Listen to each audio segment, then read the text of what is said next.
મહાદેવ ઘર ઘર મહાદેવ સમસ્ત સનાતન હિન્દુ સમાજ દ્વારા છેલ્લા 11 વર્ષથી આ ભવ્યાતિ ભવ્ય મહાશિવરાત્રિ શોભાયાત્રાનું આયોજન થતું હોય છે।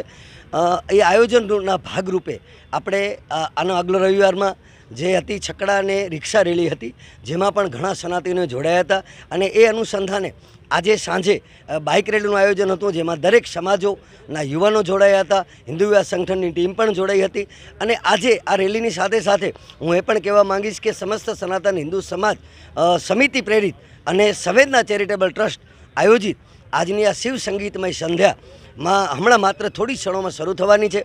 અને ભુજના દરેક સનાતની હિન્દુને હું એટલું જ વિનંતી કરું છું, એક શિવ ભક્ત તરીકે, એક કાર્યકર તરીકે, કે આપણે 26 તારીખના જે ભવ્ય આયોજન છે તેમાં અડધો દિવસ ધંધા રોજગાર બંધ રાખીએ અને પરિવાર સાથે આ શોભાયાત્રામાં જોડાઈ અને મહાકુંભના જે સ્નાનનું ફળ છે એ આપણે શિવરાત્રિની શોભામાં જોડાઈને પણ મળી શકે છે।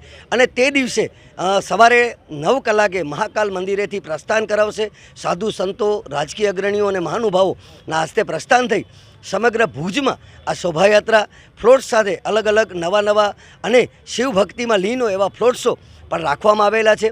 અને આ શોભાયાત્રાને જ્યારે આપણે હમીરસરના કાંઠે, જેને ભુજનું હૃદય કહેવાય, ત્યાં વિરામ પામશે ત્યારે એની સાથે સાથે મહાપ્રસાદનું આયોજન છે। એટલે જેમને ઉપવાસ હોય તેમના માટે ફરાળનું પણ આયોજન છે।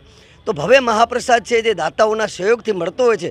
તો તમામ સનાતની ભુજનાઓને અને ભુજના આજુબાજુના ગામના તમામ ભાઈઓને, બહેનોને, વડીલોને અને યુવાન મિત્રોને હું હૃદયથી પ્રાર્થના સાથે વિનંતી કરીશ કે આ ભવ્ય શોભાયાત્રાને આપની ઉપસ્થિતિથી આપણે ભવ્યથી અતિ ભવ્ય બનાવીએ। હર હર મહાદેવ, હર હર મહાદેવ, ઘર ઘર મહાદેવ।